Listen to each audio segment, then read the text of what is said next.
Opa pessoal, vocês estão bom? Já beberam água hoje? Esse vídeo aqui é para dar continuidade a um vídeo que a gente fez lá atrás no canal. Lembram a primeira animação do canal? Que foi aquela contando sobre as coisas do mundo de Senju. Bom, esse vídeo é para dar uma continuidade a ela. Mas nesse vídeo eu vou focar totalmente em explicar mecânicas e poderes. Bom, mas antes de tudo, roda a vinheta.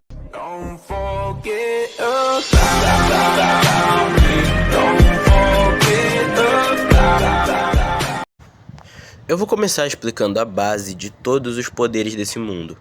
Bom, a base desses poderes é a mana. Eu acho que o conceito de mana é uma coisa que a maioria de vocês conhece. Mas se você não conhece, eu vou explicar pra você. Mana é a energia vital que emana de todos os seres vivos. E ela é a base de toda a magia. Para você usar magia, você tem que saber controlar sua própria mana. Agora que vocês já sabem a base dos poderes, eu vou explicar para vocês os tipos de poderes agora. Existem dois tipos de magia: as magias elementais e as não elementais. As magias elementais são aquelas que todo mundo conhece. As magias que usam elemento como água, terra, fogo, luz, sombra e assim por diante. Agora falando das magias não elementais, as magias não elementais são todas aquelas que não usam elementos, como por exemplo, magia de gravidade, magia de teletransporte, magia de voo. Todas essas, elas não pedem que o usuário utilize um elemento, então são consideradas não elementais. Bom, a real diferença entre as magias elementais e as não elementais é o seu uso. As magias elementais, todas as pessoas são capazes de utilizar, porque são magias comuns, são magias que qualquer um consegue utilizar. Agora, as não elementais são magias que nem todos podem usar. São magias que são gravadas no seu corpo assim que você nasce. Ou seja, você já nasce com ela, é uma habilidade sua. E por conta disso, as magias não elementais podem ser passadas adiante. Ou seja, se o usuário dela estiver para morrer, ele pode passar a sua técnica para outra pessoa que ele confie. Mas quando a magia não elemental é passada adiante para alguém, ela não vem com o seu poder total. Bom, digamos que um usuário de magia não elemental tenha treinado sua magia ao máximo, mas um dia ele passou adiante sua técnica. O segundo usuário não vai poder utilizar essa técnica ao máximo. Ele também vai ter que treinar até desenvolver a magia por completo, do mesmo jeito que o primeiro usuário fez.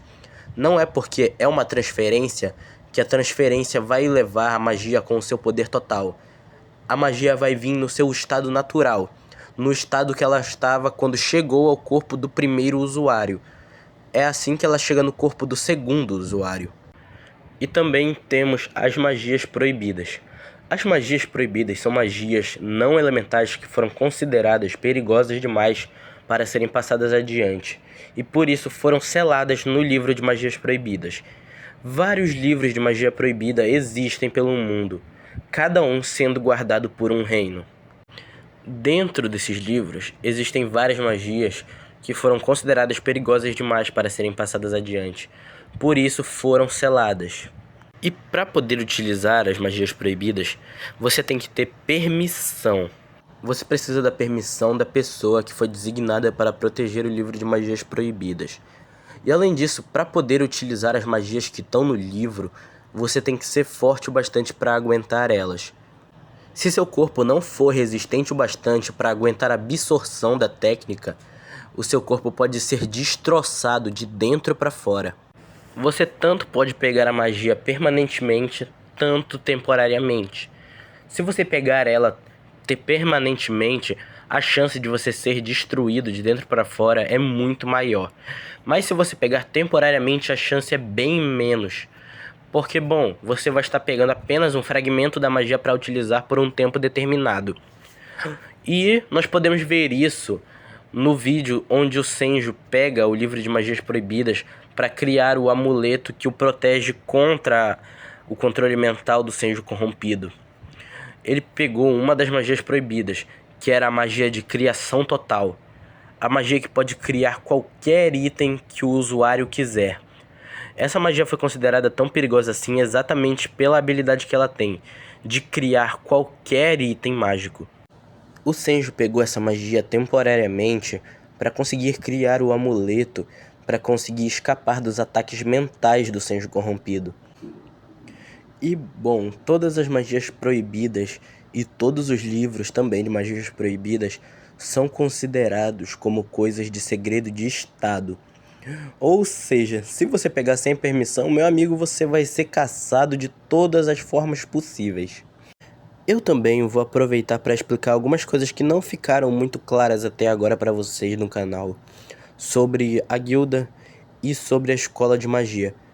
São coisas que eu não deixei muito claro, então eu vou explicar de uma vez para vocês. Bom, a guilda e a escola de magia, as duas estão interligadas.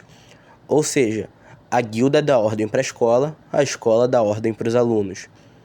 Ou seja, os alunos recebem missões para fazer da escola de magia, mas quando eles forem apresentar que a missão está completa, eles têm que ir direto na sede da guilda e entregá-la. E também os alunos podem ir na sede da guilda pegar missões. Ou seja, eles não precisam esperar a escola dar uma missão para eles. Eles podem ir direto na guilda e pegar uma. Se estiverem livres, é claro, de missões anteriores.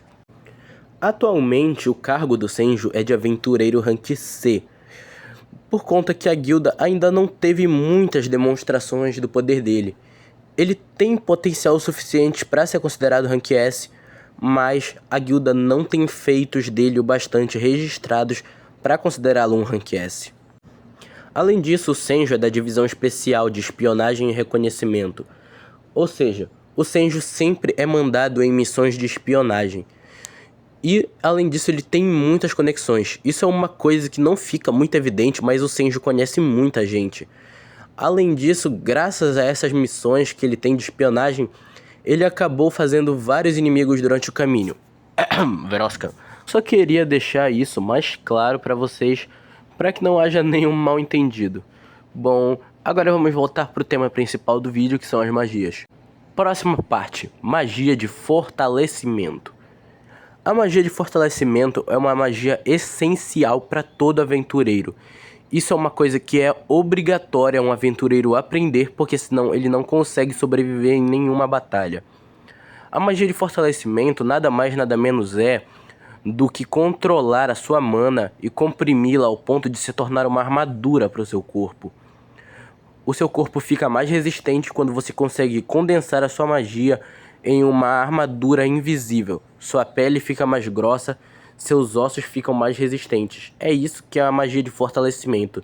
Se você não souber utilizar essa magia, você muito provavelmente vai morrer muito rápido lutando contra qualquer monstro ou inimigo. Usando como exemplo o Senju e o Ives, o Senju é uma pessoa que tem uma força física acima da média por conta da sua natureza. E ele tem um controle de magia muito grande. E tem uma liberação ótima de magia também. Por isso a magia dele de fortalecimento é muito resistente. Ele consegue aguentar muita pancada e ainda assim ficar de pé. Agora o Ives. O Ives, a força física dele não é tão grande assim. Mas ele compensa isso com a quantidade enorme de mana que ele tem. Entre os três principais, Senju, Ives e Lilith, o Ives dos três é o que tem a maior quantidade de magia acumulada dentro de seu corpo. Mas o Senju é quem tem mais liberação. Ou seja, o Ives tem mais magia, mas ele não controla tão bem quanto o Senju. Mas é exatamente por essa quantidade imensa de magia que a magia de fortalecimento dele é tão poderosa. A magia de fortalecimento do Ives é extremamente poderosa. Ou seja, mesmo ele não tendo uma força física tão grande assim, levar um soco dele é a mesma coisa que está sendo espancado por uma marreta. De todos os três, o Senju é quem tem mais poder bruto. O Ives e a Lilith são lutadores que têm um desempenho melhor na batalha quando tem alguém no suporte para ajudá-los. Mas o Senju não precisa de um suporte, justamente por conta do poder bruto dele, porque o inimigo o tempo todo vai estar sob pressão. Então o Senju não precisa de alguém para estar no suporte dele. Porque além de ter uma força bruta extrema, ele tem um controle muito refinado sobre a magia. Então ele não precisa que alguém esteja no suporte, porque ele pode fazer as duas funções ao mesmo tempo. Ele pode fazer a função de suporte e a função de ataque ao mesmo tempo. Então ele não precisa de uma segunda pessoa para ajudar. Agora vamos para outro módulo nessa parte do vídeo: armas e itens. Bom, todas as armas que os personagens usam têm um encantamento nelas. E essas armas precisam desses encantamentos para terem um desempenho maior nas batalhas. Além disso, se você utiliza uma arma, você precisa ter um controle ainda maior sobre sua mana, porque você precisa da magia de fortalecimento para utilizar uma arma. Porque, bom, você tem que fazer uma extensão da magia de fortalecimento. Você tem que estender ela do seu corpo até a arma.